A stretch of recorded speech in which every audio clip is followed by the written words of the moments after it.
The pond not having enough water, that problem has been fixed.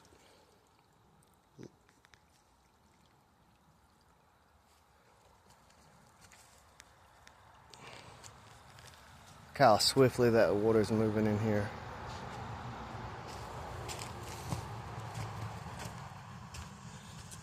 You know, this bridge goes over where I have, from that end to this end, I dug in the dirt about 5 foot deep when I was digging the pond, the little pond up on the hill. And I sifted through the dirt and got a bunch of rocks to slow the flow and line this area with rocks. There's really dense clay there, and some of the rocks have washed further down to create ripples. Like you can hear it. You can hear. But the water level's well above the level of them. Ooh. Okay, I'm probably needing to replace that board. I know that eventually they'll be covered in turkey tail mushrooms and rot away, and then I'll go get the nails out the ends of them. But a lot of that wood I can't really use for anything else. And some of it's, you know, it's old wood out of a building. And some of it has termites and everything else, so some of it ain't good for nothing but burning. But I figure I'll know where to find the nails when I want to reforge and melt iron down later. And it'll help me get in and out of this area to do my work in the meantime.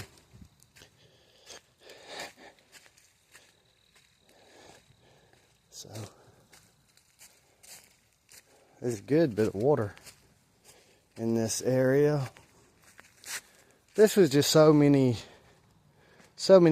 hours of work. You know, to start off with, this ground here was full of tree roots all the way across.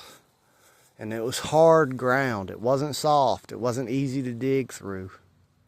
Now, sand gets washed out of it and it's easy to dig it back out, but the first time digging it was an epic challenge. This is a place that fills in with sand the quickest and most, that I have to come in here and dig it back out. You know, I didn't patch the dam when it broke because it's harder for me to get the clay because there's so much water in that pond over there.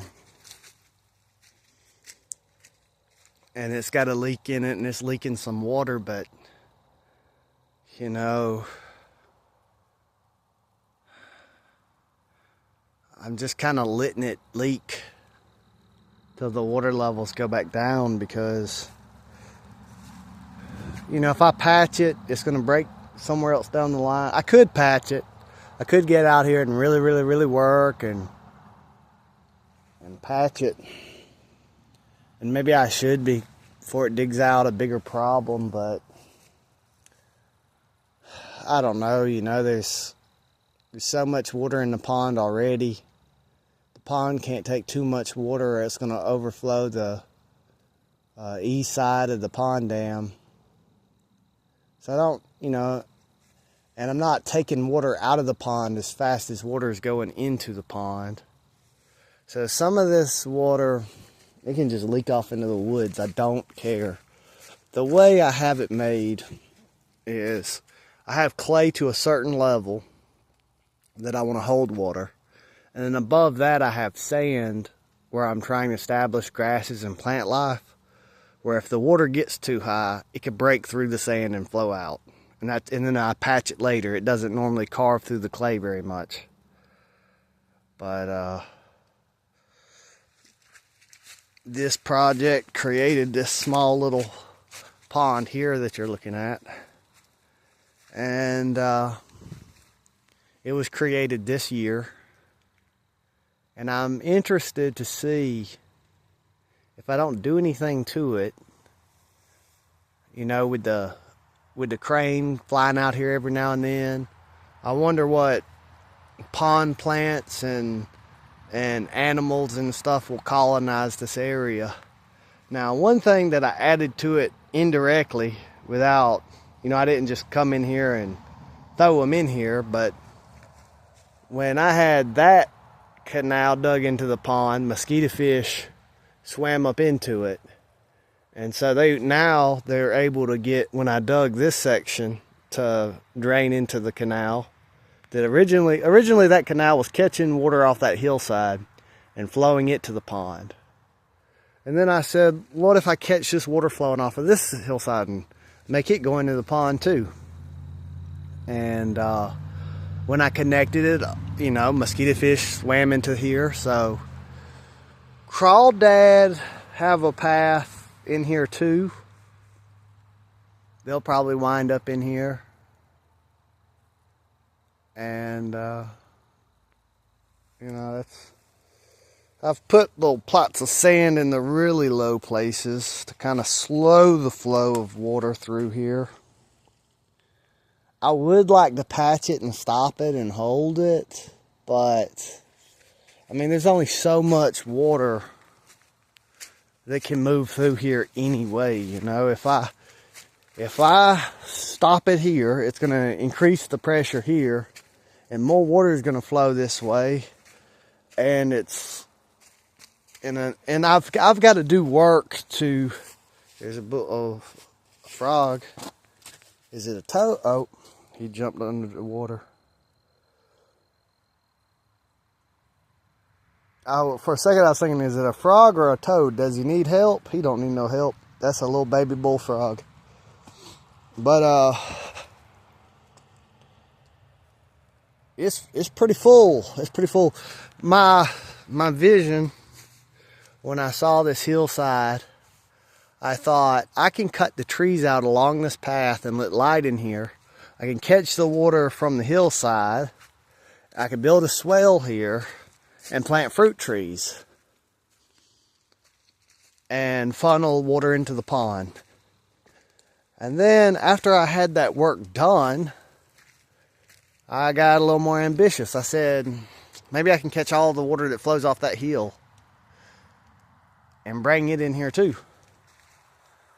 And then I got to looking at how much water is going in the pond, and because before I did this project, I rose the lowest side of the pond on the east side, because I would kind of do some of this and do some of that, because I knew I didn't want, if all this water goes in the pond and it reaches the top of the east dam and flows over it, it will carve it out, and all that rushing water will carve it out lower than it was before. And instead of me making the pond higher, it'll just be lower than it ever was before. And the amount of water rushing through, it'll be hard to control that much erosion and everything else. So even though it's leaking up there and I normally patch it up and fix it, I'm going to let it leak out. I don't need every bit of the, you know, it's time to take a break from getting water into this pond and go back to building up how much the water can take in this area. Back, you know, because I used to walk up that hill. I'd go down to the pond. It'd be really low, really muddy. I'd get water. I'd walk up that hill. I'd walk all the way out there and water my fruit trees.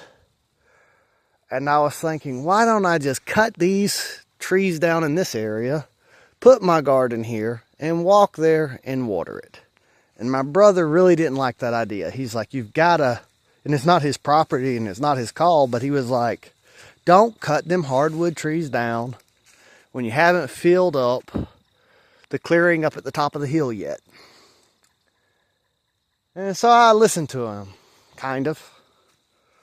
I decided I would do the old Italian Roman method that they did way before the Japanese ever did it. Now the Japanese get the credit for it after they independently discovered the same technique way after the Romans. The Romans were way ahead of the Japanese on this.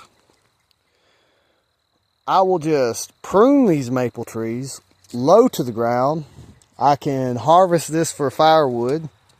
I can keep them low to the ground, let more light in, use them to kind of dam this side up, and kind of, you know, do a hybrid between what I wanted to do and what my brother's advice was.